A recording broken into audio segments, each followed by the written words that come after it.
Një ngjarje e rëndë është regjistruar në fshatin Tushemish të Pogradecit, ku një 65 vjeçar ka humbur jetën si pasojë e një aksidenti gjatë punës në banesën e tij. Sipas të dhënave paraprake të policisë, Kristaj Çulaku ishte duke kryer punime në oborrin e shtëpisë kur është dëmtuar aksidentalisht nga një mjet prerës pune. I plagosur rënd, ai është transportuar drejt spitalit, por pavarësisht përpjekjeve të mjekëve, ka ndruar jetë për shkak të plagëve të marra. Banorët e zonës tregojnë se e kishin parë pak minuta para aksidentit dhe kishin shkëmbyer biseda me të. Ata pretendojnë se mbërritja e ambulancës ka vonuar, ndërsa autoritetet pritet të verifikojnë të gjitha rrethanat që lidhen me ndërhyrjen dhe transportin e të dëmtuarit. Sipas fqinjëve, 65 vjeçari jetonte i vetëm në banesë, 2 djemtë e tij ndodhen në Londër, ndërsa bashkëshortja jeton në Greqi. 2 djemi ka në Londër, në Angli, gruan e ka në Greqi.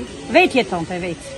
Plasi bomba kur vajta unë, kiço jo dha ujë, vetëm të of, ramë mbytë dhe më shikoi në sy të mua, thira njerëzin se më drishin duart si ta prek. Mirja erdhi e fshatit, ndërsa ambulanca ka ardhur shumë e vonesë. Pastaj u mbuloi 3 gjak trupi. Në mëngjes erdhi te unë. E thash maj datje ku punoj, me erdhi do shkoj Korçë. E po mirë. Se është një nuse do merrte vizën. Çande erdhi. Hyri dhe këtu te shtëpia këtu pa cale kurushka. Vajti mori trokon se çdo bënte, ishte për të bërë.